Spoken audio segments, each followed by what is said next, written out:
Welcome back, and thank you for tuning in live for today's program. I'm Chris Deere, your host for part 2 of the Holocaust Electronic Field Trip. There's so much more of this history to tell. Joining me here in New Orleans at the National World War II Museum is Rebecca Keel. Hi, Chris. I'm happy to be here and in conversation with a fellow history teacher. We have a lot to unpack today. Thank you, Rebecca.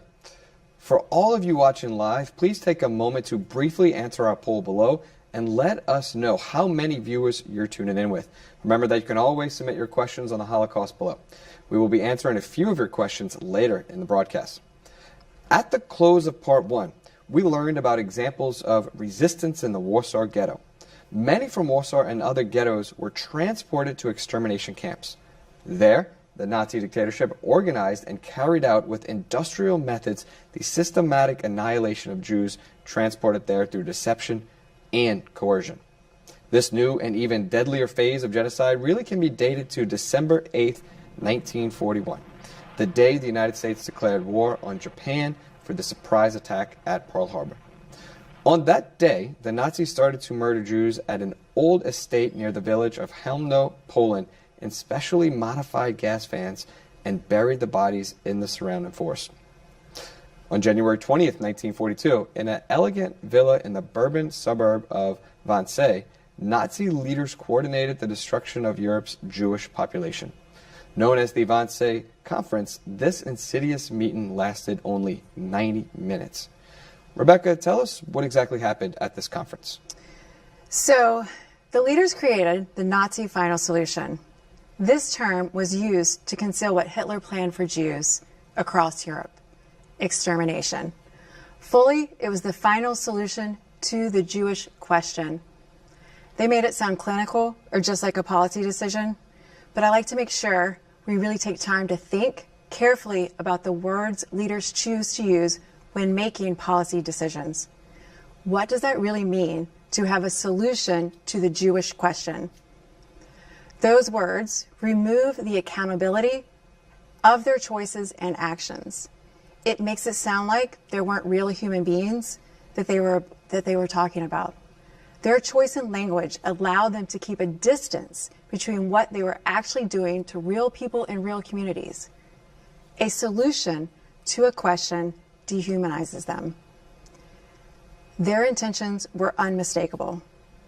Jews everywhere were to be found and murdered.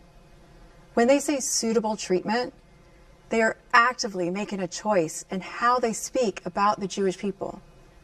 They chose words that removed the humanity of the victims. The language we choose to use has so much power. It's hard to grasp how people can talk about other humans in that way.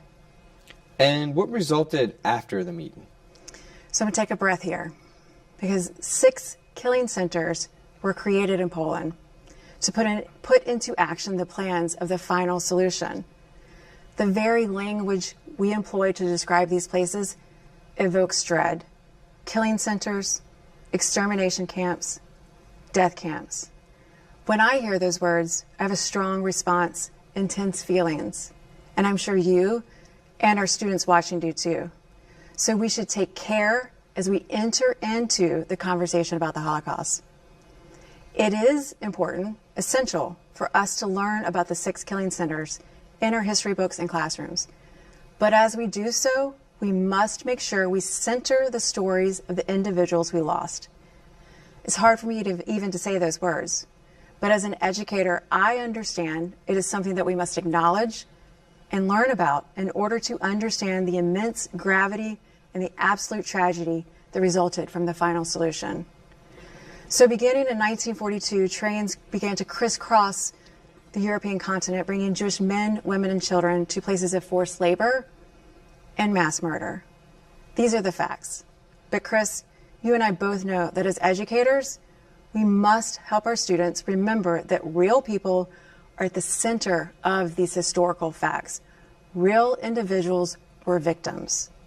So I encourage us, as we go into this next part, let's remember that each person who faced what they are about to describe was someone with a full life, someone who attended birthday parties for friends, wrote in their diaries, got nervous before a big event, had grandmothers and grandfathers entire lives that extended back generations before, and that was taken from them. So Chris, let's take a moment to take a deep breath before we watch this next segment. I think it is important for us to walk into this history slowly, mindfully, with the focus on the humanity of the individuals that were forced into these killing centers. Thank you, Rebecca, for that reminder and for recentering us. At Treblinka, operations start there in July 1942. Many of the first victims are from the Warsaw Ghetto. We'll turn to our student reporter, Elliot, to tell us more.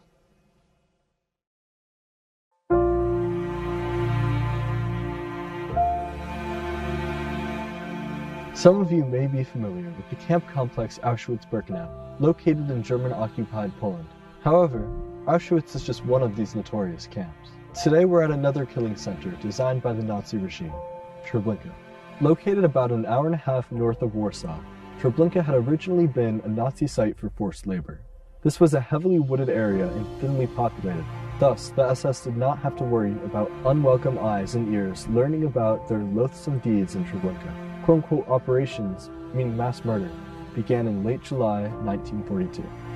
In order to learn more about the atrocities committed here 80 years ago, we're joined again by Dr. Chad Gibbs, an expert on the history here at Treblinka. Can you tell us a little bit about why Treblinka was established? Sure. The Nazis established Treblinka here to place it away from potential witnesses, to get it out of the way of the German citizens themselves, and to have it close to the Jewish populations they intended to target. Did any Poles and Germans find out about the camp here? And if so, how much did they know? Sure. Many Poles did find out about the camp. Of course, especially people local in this area. They could hear what went on here. They could even smell and sometimes see, especially in the smoke that rose from the camp. So it was a poorly kept secret locally.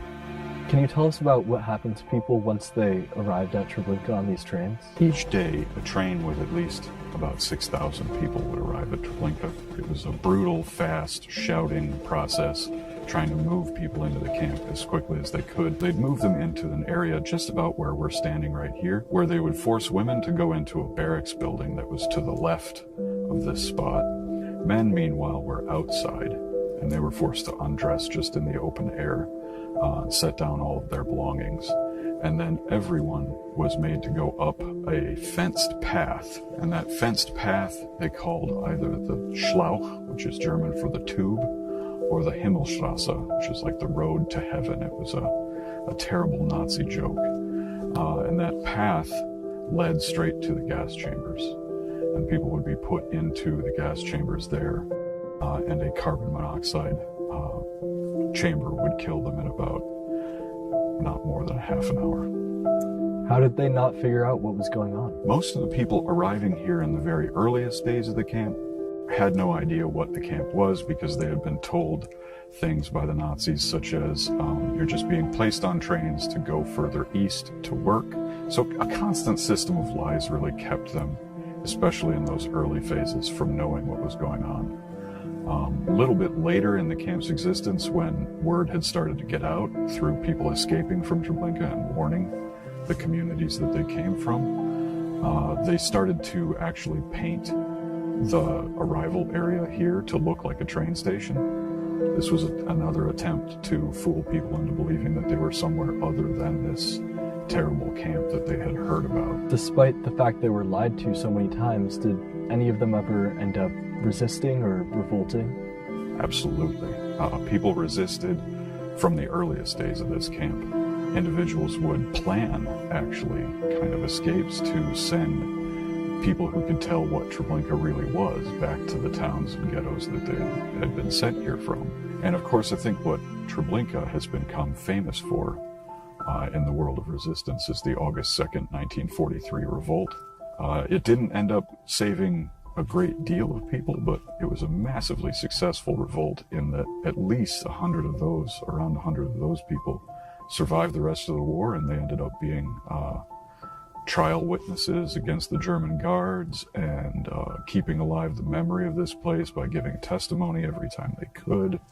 and just trying to resist the idea of forgetting. I know that the Nazis tried to erase what they were doing here, and was it those accounts that led to us today knowing what the camp looked like? Without the survivors that got out either in the August 2nd, 1943 revolt or those who had escaped earlier, we might know very, very little about this camp and what took place here at all, because this is not like Auschwitz in that it's not a very well documented camp. We have the train records, as in we know exactly when such and such town or ghetto had such and such amount of people put on a train and sent here. So almost all of that comes from survivor testimonies. I see behind us here there's this large monument. What does it mean? This monument signifies all of the victims here at Treblinka. It's 925,000 is the higher but probably correct estimate of people who were murdered here. And there's this central large stone. There's the front portion right here that says in several languages, "Never again." And then there are spread across the area of the former camp 17,000 stones. I've heard varying interpretations even today of what these 17,000 stones mean. But several of them, if you look across them, even from here, you see different town names. There were so many victims of this place, and so many of them are nameless. Their whole family was destroyed, so no one survived to tell us even the names of all those victims. So instead, they memorialized the larger towns that were basically destroyed entirely at this place, except for one. There is one stone here with one person's name on it. And right over there behind you is a stone with the name Janusz Korczak, who was a teacher and a orphanage director in the Warsaw Ghetto. He actually cared for Jewish children whose parents maybe were in hiding or had been killed earlier or passed away. And people gave him the opportunity to escape the Warsaw Ghetto. And Korczak refused to leave the children that he cared for. And he's been memorialized under his own name here because of the selfless act of not wanting to be separated from his children. Even as they were being sent to Treblinka, he went with them and shared their fate. I know personally, so much of my family was lost at this specific camp. When all of their ghettos were liquidated, both my great-grandfather's family and my great-grandmother's family ended up here. Thank you, Chad, for telling us today more about Treblinka. What happened here was truly heartbreaking. Today, Treblinka and how it is memorialized serves as a visual representation for why this can never, ever happen again. Never again. Thank you to Elliot and Dr. Gibbs for sharing the stories of Treblinka with all of us today. Some of the most common questions students ask is about resistance. I was surprised to learn about resistance in Treblinka and other camps. There's a common misconception that Jews and other targeted groups didn't resist, but that's just not the case, right? Correct. And it's a dangerous misconception. If we do not recognize the strength and resilience of the Jewish people, then it allows us to perpetuate a version of history that further acts to separate the Jewish people from their very own humanity. It creates a stereotype of them that allows people generations later to not see them as full human beings, potentially creating the space for people to continue to commit acts of hate against them. I remember a story of a young girl who hid a comb so that she could brush her hair. This commitment to taking care of herself, of honoring her very own dignity as a human being, is a form of resistance. It says, I am worthy of all that makes me human. This is resistance. You cannot take that from her. You cannot take away her essence, the core love she has for herself. As a Holocaust educator, what does it mean to bear witness as a form of resistance? Is surviving itself a form of resistance? You know, I recently read a piece of writing by a Jewish teenager. It was published in a magazine while in a camp, which in itself is a form of resistance, to publish a magazine there. I will do my best to paraphrase what he said. He said, "They can destroy me physically, but they will never take away my love for my fellow men. This is my highest aim." He said he would not let his heart be hardened or angered. That is incredible. That is the greatest form of resistance I can imagine, to counter hate with love. That takes such deep work to be able to do this, to think this, to feel this, while facing the things that they faced in the ghettos and in the camps. I think it is my responsibility, your responsibility, anyone who hears this young man's testimony, to share that with others. We are now tied to him through our shared collective story, and we can continue his resistance by asking others to learn from him, to counter hate with love when we are given the opportunity. So his resistance lives on through us. I hope I answered your question. Absolutely. Let's open it up to some questions from students tuning in live. This one is from Miss Rollins' class in Washburn, Missouri. How would the Nazis deem someone a threat? So a threat was anyone who spoke out against the Nazi regime, because that would make citizens question what the Nazis were doing around them as rights were being stripped away from their neighbors.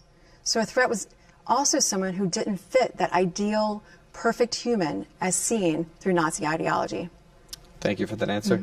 We have another question from Mr. Wolon's class in Bayonne, New Jersey. Why did ordinary people across Europe contribute to the persecution of Jews? So first, many people across Europe harbored feelings of anti-Semitism, and the Nazis capitalized on this. We must remember that. But also, some people feared retribution if they spoke out, and they had good reason to. As we heard in that last question, they too could be targeted. But despite all of this, some people did find ways to offer aid and rescue to Jews. Thank you. I think we have time for one more student question. This comes from Frau Vota's class in Williamstown, New Jersey. Why didn't anti-Semitism end after the Holocaust? So anti-Semitism is a unique form of hate and prejudice that morphs over time, and Jews become the latest scapegoat for the ills of society at that time. When you see the rise of anti-Semitism in a society, you see the rise of other forms of hate. The rise of anti-Semitism is usually a sign that a community is unhealthy. Hatred of one group leads to the dehumanization of other groups of people. And unfortunately, social media has perpetuated anti-Semitism across the world. Thanks for addressing some of those student questions coming in from those tuning in live. We just learned that Treblinka and other camps were dismantled before the end of the war. What exactly has taken place on the European front in late 1944 into 1945? So by 1944, the Nazi regime faced certain and total defeat. The Allies had landed in France on D-Day, June 6, 1944. The Soviets launched a huge offensive, driving the Germans completely out of the USSR. The following month, a ghetto is liberated and a camp is taken, showing the world the gas chambers and crematoria. As the Allies were closing in on Nazi-occupied territory, the terrors didn't end until the closing days of World War II in Europe. What were called the death marches provided the final, terrifying conclusion to the Nazi genocide. Again, Chris, these are the facts. We can get lost in this textbook version of history, but as we talked about earlier, children, families, and friends were in those liberated ghettos and camps and on those death marches. So this next part, we will see images of victims just like many of those liberators saw for the first time. We all respond to difficult things in our own unique way. When we watch this next segment, let's all pay attention to the feelings that emerge. We should see them, acknowledge them, and then take a deep breath. By seeing and recognizing our emotions as they are, whatever those emotions may be, we are responding to the humanity we see in these victims. And by doing so, we are actively working to give the victims and survivors back their humanity. We are meeting them as one human to another. So let's take a breath again and walk slowly into this next segment. Thank you for making that space for all of us, Rebecca. We'll pick up the story here, back in Dachau, to learn more about these concluding months of the war in Europe. As things collapsed around them, with the Americans and British from the west and Soviets from the east, Hitler and the Nazis did not relent in their brutality. The SS rounded up Jews and other prisoners in their control and evacuated them. It was a fearful time to march. One of the coldest winters in European history, inmates already undernourished and weakened from the illness and maltreatment filed into columns and did the best they could. The Nazis marched them to concentration camps like Gross-Rosen, Neuengamme, Bergen-Belsen, Buchenwald, Dachau, and Mauthausen. Elliot and I are here again with Dr. Jason Dossi at Dachau to tell us more. Why were prisoners moved to other camps? That's really such a crucial question at this stage of World War II. The death marches is the final aspect, the final stage of the Nazi genocide. With the front collapsing on all sides, in the west with the Americans and British, in the east with the Soviets, the Nazis make the decision to evacuate these camps, move the inmates to keep control of them westward, depending on where they were at, or could be north or south. That varied. But what was true for all of the inmates who underwent these marches was the conditions were absolutely horrendous. Can you talk more about those conditions on the marches, and once they arrived at the camps, what were the conditions at the camps like? These inmates are marched in the snow. It's a brutal winter, so freezing cold. They don't have the proper clothing. If they are too feeble to be able to keep up during the march, the SS often just kill them en route. So for those inmates who actually do make it through the marches and get to their destinations, these concentration camps, there they find a new set of terrors. Going from one hell to the next, the marchers encountered horrid overcrowding, disease epidemics like typhus, massive food shortages, and SS men increasingly desperate. Rumors spread among inmates about how close the Allies were and what the SS planned to do with them. Dachau was liberated by American forces on April 29th. What did American soldiers find when they liberated the camps? An absolutely catastrophic humanitarian situation. There were some 30,000 inmates here on April 29th, 1945. The food situation was terrible. Disease was a huge problem. And so the Americans really have to face the fact, what are we going to do to save these people? In addition, if you start looking at the sub-camps, they discover there's another 37,000 human beings they have to take care of. But the Americans will swing into action then. They'll provide food, they'll provide medical treatment, they'll provide water, and what they do is nothing short of miraculous. Once the prisoners were liberated, how were they treated by the outside world? Many of these inmates now liberated are placed in displaced persons camps, DP camps. And there they have a much more stable situation in terms of food, water, clothing, shelter. And the Americans really do make every effort to get them to their home countries as quickly as possible. But that situation really varies depending on where the inmate is from. In some cases, they're held in these DP camps for a matter of weeks or months. For some of them, though, it takes years before they're able to return home. Thank you, Jason, for your time spent with us today. It was really powerful, and we learned a lot from you. Thank you. You're very welcome. Thank you. I'm back in New Orleans in the museum's Liberation Pavilion to close off today's broadcast. The Americans were not the only forces to liberate the death camps. On January 27, 1945, the Soviets seized control of Auschwitz-Birkenau. Much of the camp complex was still standing, a testament to the barbaric acts committed on its grounds. The Allies liberated most of the other Nazi camps in April and May of 1945. When the Americans arrived in Buchenwald on April 11th, Elie Wiesel, one of the best-known survivors of and witnesses to the Holocaust, stated, "Our first acts as free men were to throw ourselves onto the provisions. That's all we thought about. No thought of revenge or of parents, only of bread." Appalled by the cruelty, degradation, and mass death he confronted at Ohrdruf, one of Buchenwald's subcamps, General Dwight D. Eisenhower, Supreme Commander of the Allied forces, uttered these unforgettable words. "We are told the American soldier does not know what he is fighting for. Now at least we know what he is fighting against. For some, like Anne Frank though, who escaped persecution by hiding in Amsterdam until an informer gave away her location, liberation came too late. Incarcerated in Auschwitz, she had been evacuated to Bergen-Belsen, where she, along with her sister Margot, perished, probably in February 1945. Others succumbed to the effects of illness or malnutrition after they were freed. Many of us know about the Holocaust through the diary of Anne Frank. Anne's diary and other pieces of direct testimony from that time serve as a way for us to understand how people persisted despite deep persecution and the hopes they held for a future after the end of Nazi rule. That future for Anne and for so many others was never realized. The living faced the horrid situation of determining what happened to family members. Who had survived? Where would they live? In many parts of Eastern Europe, the homes of Jews had been taken over by others. In Poland, many Jews faced new rounds of anti-Semitic violence in the immediate post-war period. Despite these tremendous hardships, many Jews who survived did rebuild their lives.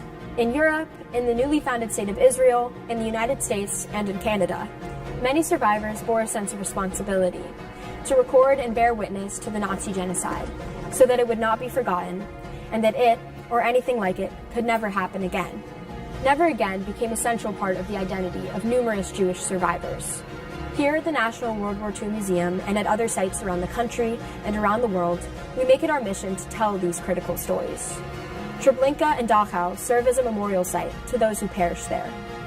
Let us remember the millions of people who were not able to realize and live the futures they hoped for. Let their memory serve as a reminder and calling to all of us to treat every human being with dignity and respect.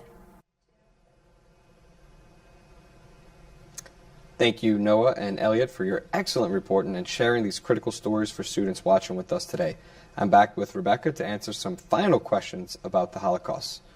The term genocide was coined during World War II because of the atrocities by the Nazis against the Jewish population of Europe. Did the perpetrators face any punishment? So, after the Nazis surrendered, the Allies held a conference to discuss what to do next, to try to move forward and hold people accountable. They laid the foundation for the International Military Tribunal, or the Nuremberg trials, and this set the stage for the codification of the actual crime of genocide, the concept or term to come from this. Some Nazi leaders did face punishment. However, some were never caught or put on trial. And beyond the officials, the Holocaust could not have happened without the complicity of ordinary citizens. So while we do have some justice and accountability, I can't not think about all the roles so many people had to play in order for the Holocaust to happen. Those are the places I come back to as we think about the story that comes after the Holocaust. We must examine the trauma that lives on because of the actions of the perpetrators, their collaborators, and those ordinary citizens who stood by. They all were responsible for the immense loss of an entire history and future for millions of Jews. They created trauma that will be threaded through generations and generations of Jewish families. How do you hold people accountable for this? How do you move forward from this when the reach of those who are complicit is so vast? I think we do this through hearing both the firsthand accounts of how neighbors turned on each other, in addition to the crimes of humanity committed by the officials, the Nazis. In doing so, we allow the Jewish victims and survivors to shape the next stage of healing. And justice will come in giving them back their humanity through giving them the opportunity to share their stories. Justice must come with active work towards healing through testimony and storytelling. Accountability comes in many forms, not just punishment. And as educators, we both know how crucial it is to teach this history and to facilitate conversations with students. They need to know exactly what transpired. With that in mind, Rebecca, do you have any key takeaways after today's broadcast? Yeah. So it is our responsibility as witnesses to history to share that with others. In doing so, we can see each other in our full humanity, with our full shared history, in all its ugliness and in all its beauty.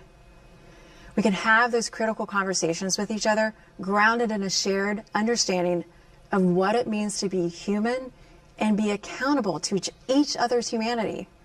We have the opportunity to shape what comes next in the choices we make.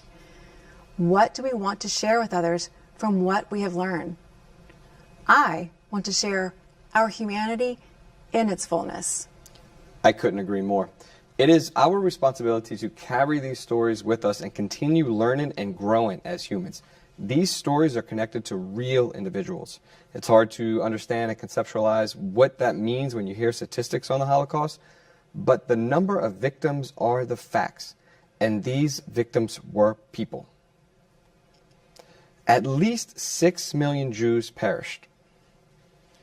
Approximately 2.7 million Jews were killed in extermination centers. 2 million more were murdered in the Holocaust by bullets. Between 800,000 and 1 million victims perished while incarcerated in ghettos, labor camps, and concentration camps. And at least another 250,000 Jews were murdered in other acts of violence, including the death marches.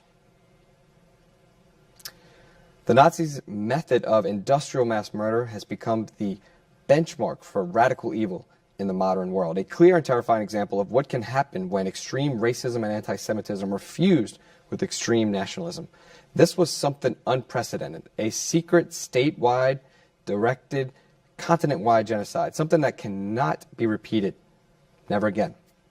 Rebecca, I'm so grateful to have this conversation with you today, and of course, a special thank you to our incredible student reporters, Noah and Elliot, who led us on this journey, and of course to the students who submitted live questions.